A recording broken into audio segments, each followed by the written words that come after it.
So anyone who does that, their desires are very easily fulfilled. The impersonalists who try to avoid everything material may undergo severe austerities, but they miss the opportunity of being engaged in the service of the Lord. Thus, their renunciation is not sufficient for perfection. There are many instances where, following such artificial renunciation without any contact with devotional service, the impersonalist again fell down and became attracted to material contamination. There are many supposed renouncers, even at the present moment, who officially become sannyasis or renunciants, and outwardly claim that spiritual existence is truth and material existence is untruth. In this way, artificially they make a show of renunciation of the material world. However, because they cannot reach the point of devotional service, they fail to achieve the goal, and they again come back to material activities such as philanthropic work and political agitation. There are many examples of so-called sannyasis who gave up the world as untruth, but again came to the material world because they were not seeking the real repose at the lotus feet of the Lord. In other words, let's say I want to give up something. What do I give up? Let me give up eating.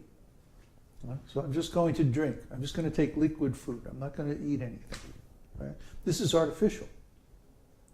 Why is it artificial? Because I can offer nice foods to the Lord and they become prasadam. So why should I give them up? What do I gain from that? It's artificial. You see? The real perfection is to be engaged in the devotional service of the Lord. So if we give up something that can be used in the Lord's devotional service, that's false renunciation. Falgura vairagya. You see? Or if I give up something artificially, well, it's the same principle. If I give up something that looks like sense enjoyment, but actually can be offered to Krishna, then I'm diminishing my devotional service. See? If I start to measure everything in devotional service, measure by terms, in terms of devotional service, that means the more I can increase, the better.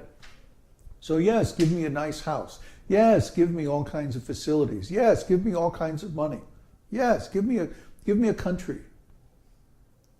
Fine, give me a planet. I hear there's a vacant universe over in the next dimension. Can I have that, Krishna? I'll use it for your devotional service. Oh, no problem. Anything we can use for Krishna's service should not be given up. That's why we don't give up. You know, some people say when you become a sannyasi, you have to give up the internet. I actually heard devotees talking about this. If you're a sannyasi, you shouldn't have a computer. You shouldn't have access to the internet. Why? Well, because you might go look at a porn site. Well, wait a minute. I can go down to the corner magazine store and look at porn. The point is, if I'm actually engaged in devotional service, I won't want to. I won't have any desire for it. Well, why, what's that? Why should I do that? Krishna is far more beautiful than any of these porn stars. What do I need that for? So even if I have a computer and I have access to the internet, I'm not going to misuse it. I'm going to use it for Krishna. If we didn't have access to the internet, we wouldn't be here right now talking to you. We wouldn't be preaching. You wouldn't even know about us. Because we're not on the internet. So just see, if we were to give that up artificially, our whole service would be devastated. You see? So that would be nonsense, wouldn't it? Yeah. So why should we accept this artificial renunciation? That's not real. It's our own speculation. It's like, actually counterproductive, actually destructive of devotional service. I mean, if you just think about this stuff a little bit, it all makes sense. Here he says, one should not give up anything which can be utilized in the service of the Lord. That is a secret of devotional service.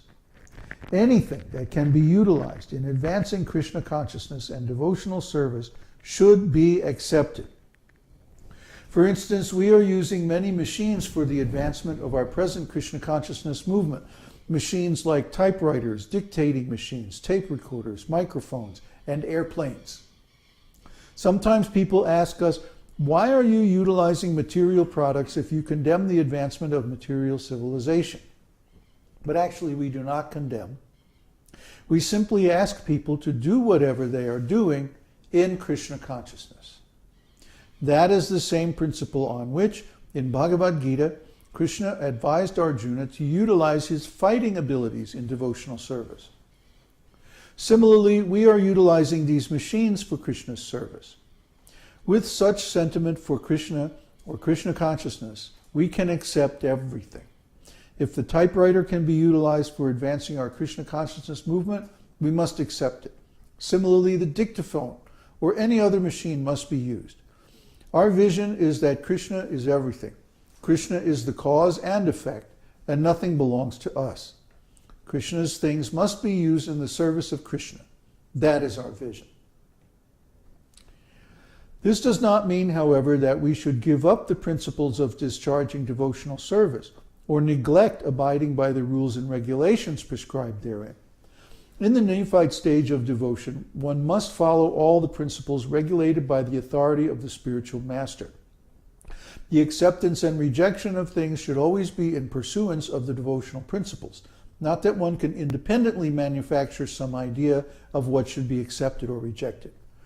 The spiritual master, as the visible manifestation of Krishna, is necessary, therefore, to direct the devotee on behalf of the Supreme Personality of Godhead. I'm going to stop here. So Srila Prabhupada was a great, and actually Bhaktisiddhanta, Srila Prabhupada's spiritual master, was also a great pioneer in the use of modern technology for devotional service. Bhaktisiddhanta was the first Vaishnava sannyasi to ride in a car. He was the first to use a telephone, the first to use a dictaphone. In those days they had dictaphones made with wax cylinders, and it had a big horn on it. You would speak into the horn and it would record. In fact, the first phonographs manufactured by Alexander Graham Bell were thought to be used for voice recording.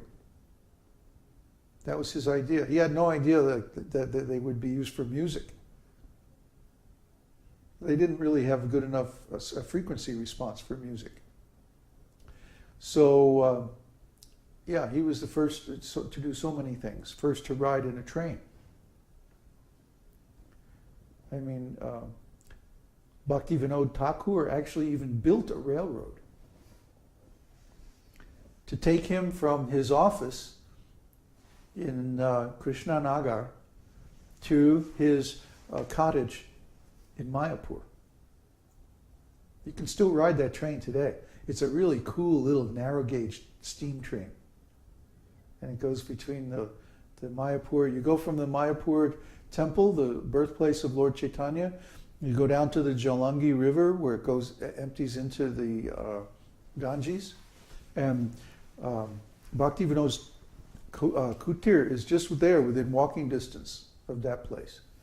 And then there's a boat that goes across the river, or you can just swim across the river. It's not that wide. And then you walk up the bank on the other side, and there's the train station right there. That's how Bhaktivinoda used to get to work. He'd commute to work on his own private railroad. So this is our predecessor spiritual masters. And of course, Srila Prabhupada was the first Vaishnava sannyasi to go overseas. And he went on a boat, and then later on he traveled 12 times around the world by airplane. So just see. All these things are there. And now we're using the internet, and we're traveling even faster. all over the world. This is lazy intelligence. Why not use it? It's there. Use it for Krishna. Take advantage. Yes, it can be misused, but so can a hammer. So can I can take a plate, and instead of using it for Krishna, I can throw it at somebody. That's misusing it. So everything can be used for devotional service. Even if it's ordinarily used for Maya, it can be adapted or engaged somehow or other in Krishna's devotional service. That's a fact. But you have to be expert.